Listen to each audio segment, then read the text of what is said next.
So, without further ado, and me talking trash and a bill collector calling me, ladies and gentlemen, our host for the evening, please put your hands together for a very good friend of mine. She's super lovely. Like I said, show some love for Emily SIERO, everybody. Come on, let's go!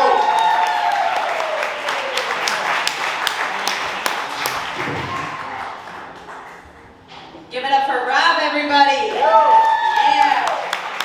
Oh, it's great to be here in this industrial room, the plant. Oh my God, this is my first time down south ever, and I'm happy I chose Pittsboro. You guys are cool. You're my type of speed. I like it. I like it. So chill.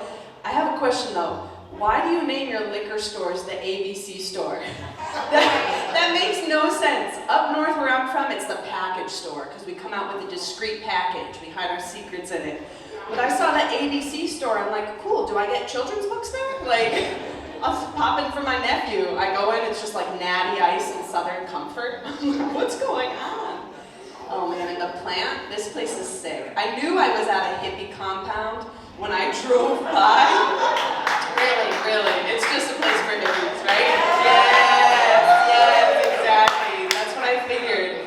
I knew I was in the right spot when I saw a sign that said trespassers welcome. It had a peace sign on it.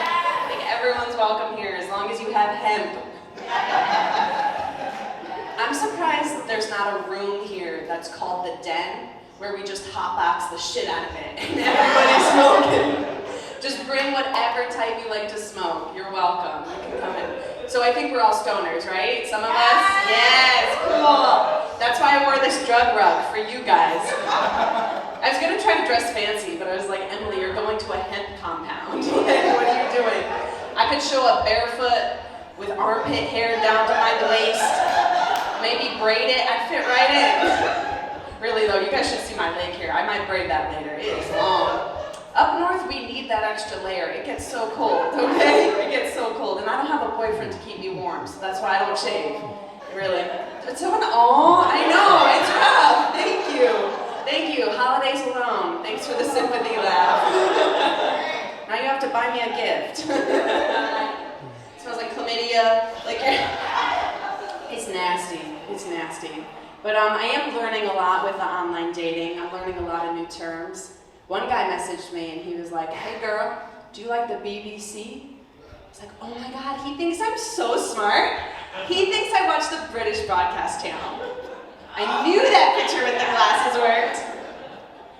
So I messaged him back. I was like, you know, I'm not watching the news now with COVID. It's too sad. He's like, oh, I wasn't talking about the news. I was talking about the porn, big black cock. I was like, oh, that kind of BBC, yeah. That's not on the network. That's not on the TV, all right? We gotta find that one on our phones. So I messaged, well, of course I'm down with that. I don't discriminate. Equal opportunity down here. But instead of the BBC, I'm more of an ABC, average black cock. All right, not your liquor store, just average, average BC. Yeah. All right, because you guys see the setup I'm working with. All right, when you call this Uber ride up, it's the compact model. Okay, limited cargo space. My coochie's like the size of a Capri Sun. Average straws only. Okay. Any big gulp straws get near here, it's putting a hole in my pouch. That's not going to be fun, guys. But you guys have been such a treat. I really appreciate all the presents, the laughs. We're going to have a great time tonight.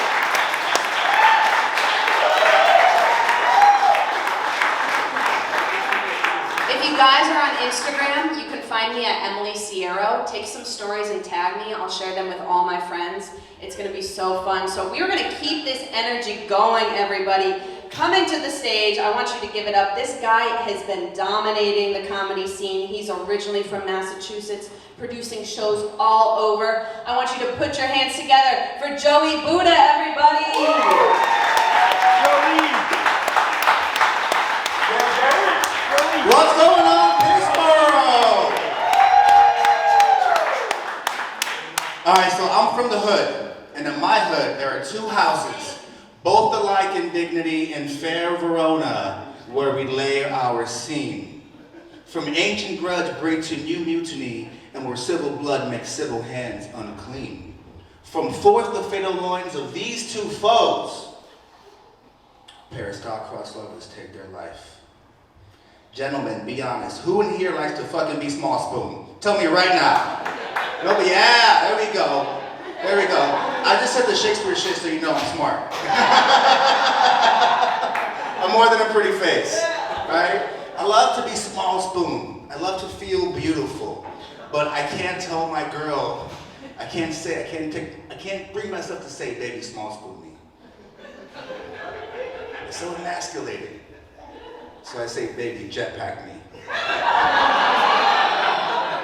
And then I hear, bam, she locks in, ah, yeah. She farts, we take off like the Judson. I don't know, I'm just saying be comfortable with yourself, right? And speaking of being comfortable, thank you, Tammy, thank you, The Plant, thank you guys for being here. Give yourselves a big round of applause. Thank you, Pittsboro in general, for making us feel so comfortable. When Rob approached me, he said, Buddha Joker, do you want to do a comedy show? I said, yes, but I have some conditions that must be met. I must be sitting in the back of your car for a 700-mile drive. That is something I will not budge on. I will die on this hill, right? Second of all, we gotta stay in a place that when we drive through is creepy as fuck at night for me, right? He checked that one. Third, the place we stay that must have creepy statues of people that scare the fuck out of me and CW at nighttime when we're having a cigarette outside, right? And my last condition was that it must be in a weird industrial place with a disco ball. And Rob fucking delivered. He delivered. I didn't think he was gonna be able to do it, but he did it. He did it. He did it. I'm originally from Queens, New York. He did it. But when my dad, this is gonna sound weird, but my dad, if you look up ghetto OG Puerto Rican guy, you'll see my dad like this in Google.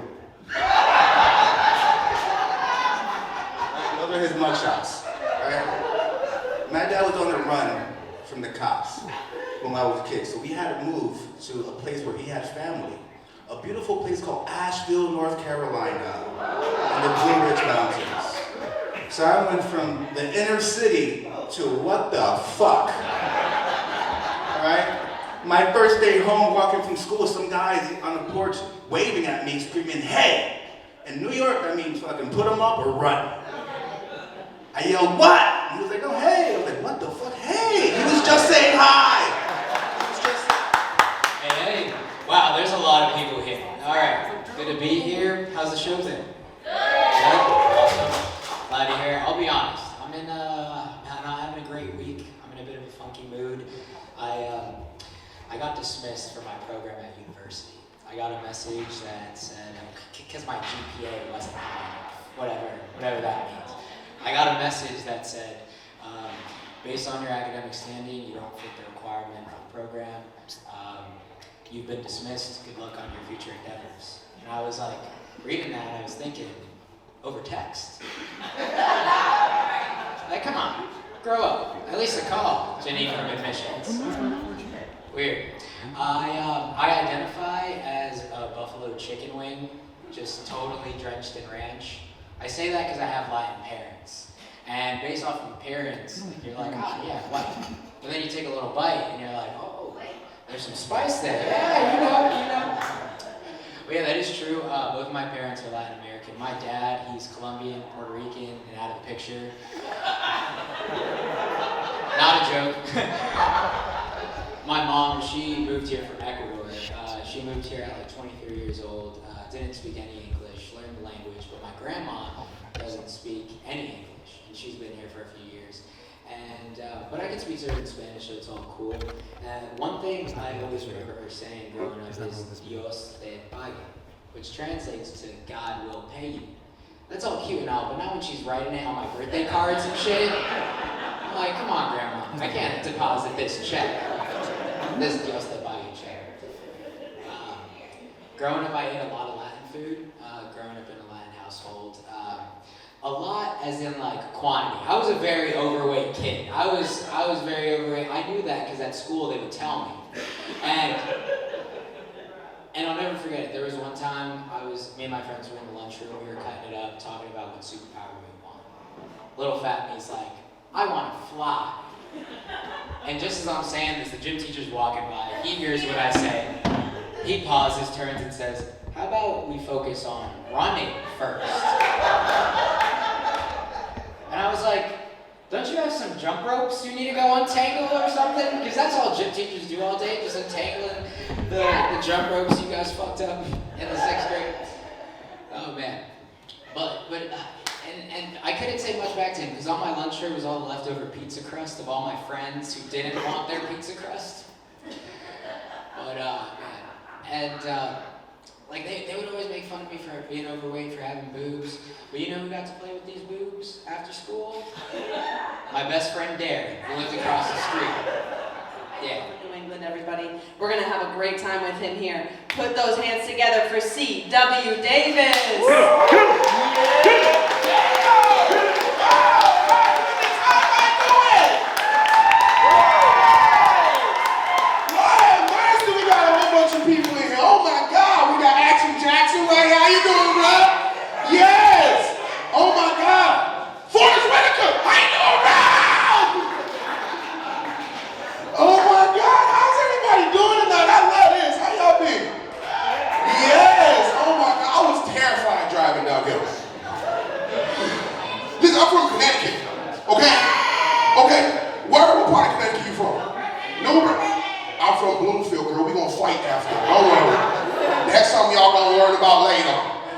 But for real, I'm saying, because like when we got down here, immediately as I seen the woods and we turned into this dark road with the trees bigger than the normal shit that we dealing with. I was like, wow, beautiful.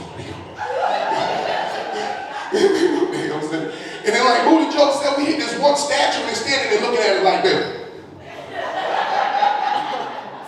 I mean, what is that thing? And I'm like, if that thing turn around and run after me, I want to go home. It's stupid. Because like a lot of people look at me, don't judge me, y'all. Because a lot of people look at me like, yeah, he sold some crack before. A lot of people look at me like he is part of gang activity. Big black man with dreads is not always that. I'm just saying, I grew up at the end of a cul-de-sac. Both my parents in my life. I'm now a hood brother. You can forget it. All my friends was hood people. I like to sit there and listen to their stories and everything. All of them talking about, oh, I jumped off the top of a roof and onto a mattress and shit. I'm like, I ain't never been no stupid shit like that. My mother was like, you gonna go get the trampoline in the backyard, man. When you break your arm, at least you won't fall from a distance. Oh my God, yo. For real, like, yo, the most, like, see, because you think about it. Who here has like lived a hood life? Go on, make some noise a little bit. No? Okay. 1, 2, 3. Okay, right? I have to talk to y'all. Okay, right? So, when you get into a fight in the hood when you was young and you lose, your mama told you to do what?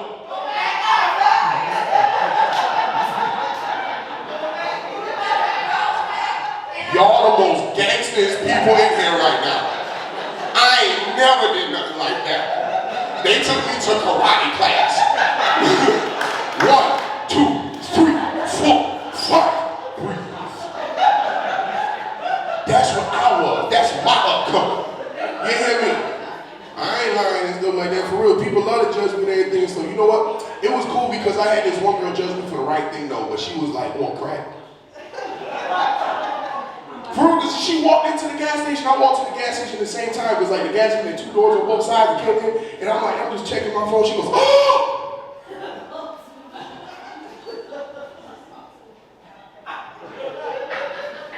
I'm looking around, what you doing? And she's like, oh my God, you're one of those guys. What you mean? And she was like, you know, you people. Where you going with this little girl? She's like, I'm sorry. You guys are just amazing. I'm like, yeah, you're right. Now go smoke your crack.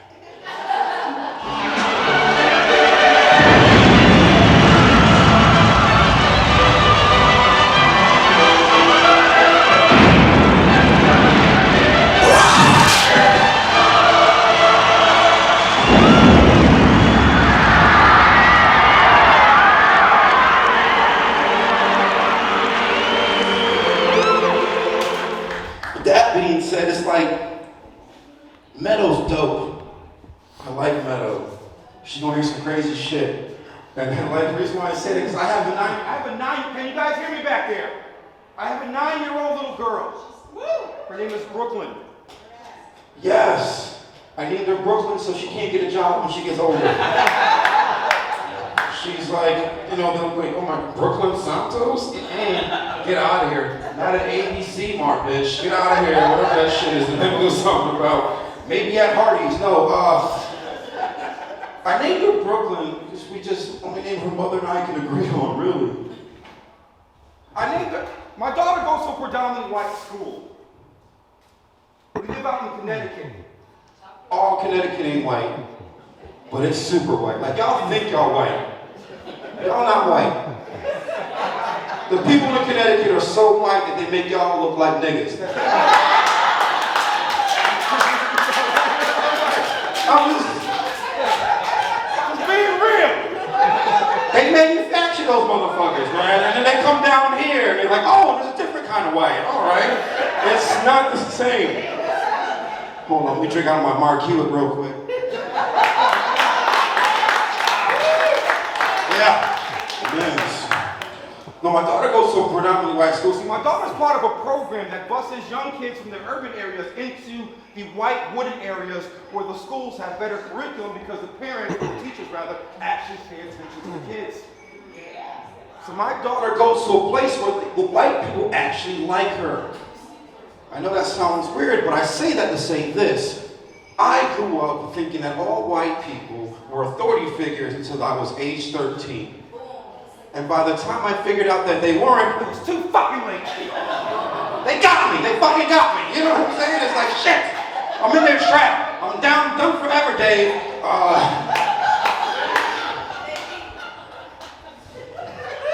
Done. So she looks at white people in a much different way than I do because they're there to aid her. So her perspective on white people is much differently than mine. So when I watch her interact and become who she is, I'm learning so much about myself through her. And however, she's dealing with the same shit I'm dealing with.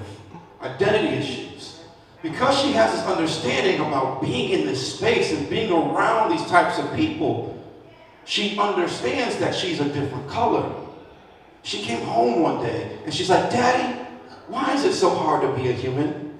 I'm like, fuck, don't you want to snap, baby? What the fuck is happening at this one school, honey? Like, shit. Why they got you going through so much melodrama? Like you're fucking dying, bitch. Relax.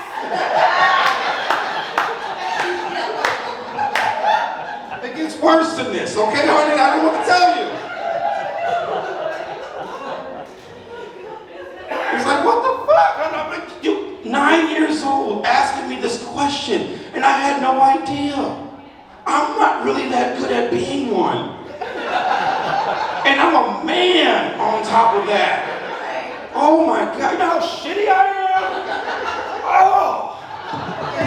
No, I just fucking... You get what I'm saying? Like, and here I go with this racial identity thing, right? And I'm trying to be myself. My daughter's trying to figure herself out. And she just noticed like how secretly, it's weird shit. Excuse me, hold on.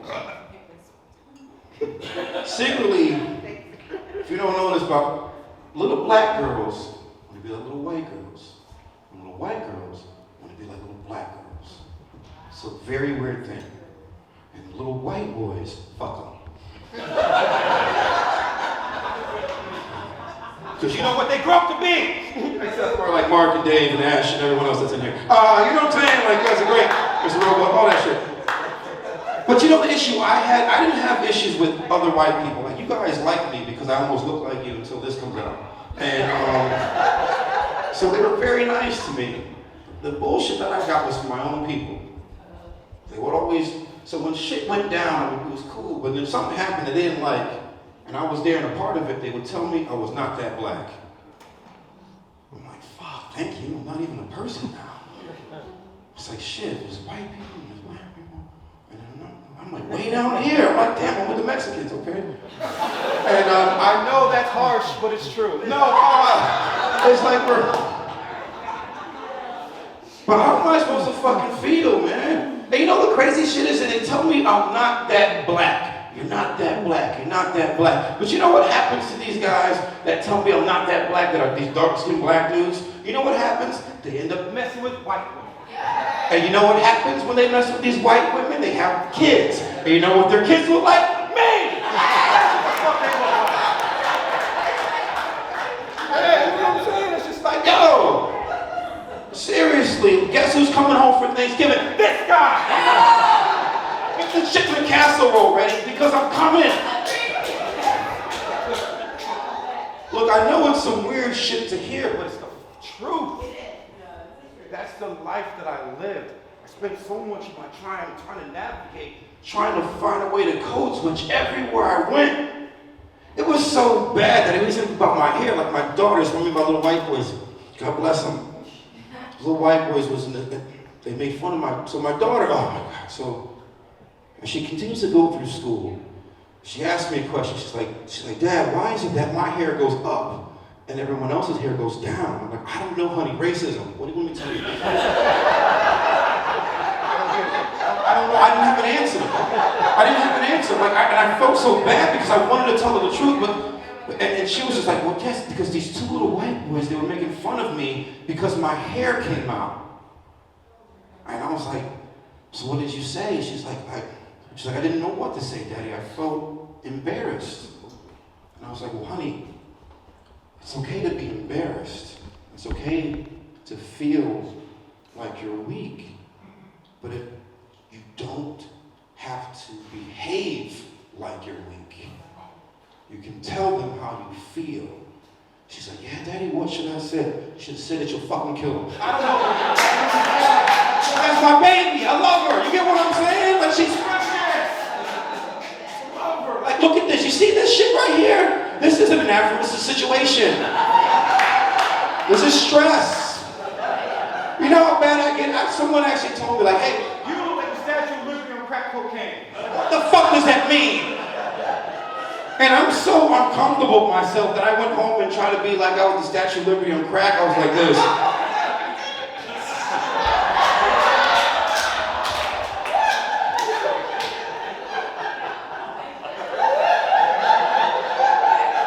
So I went and I was like, and I pretended, I was like, hey!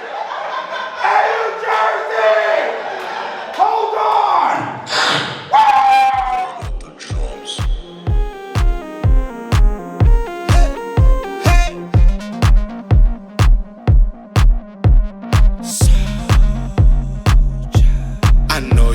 You're special, special, but I can be more disrespectful, Said I know you think you're special.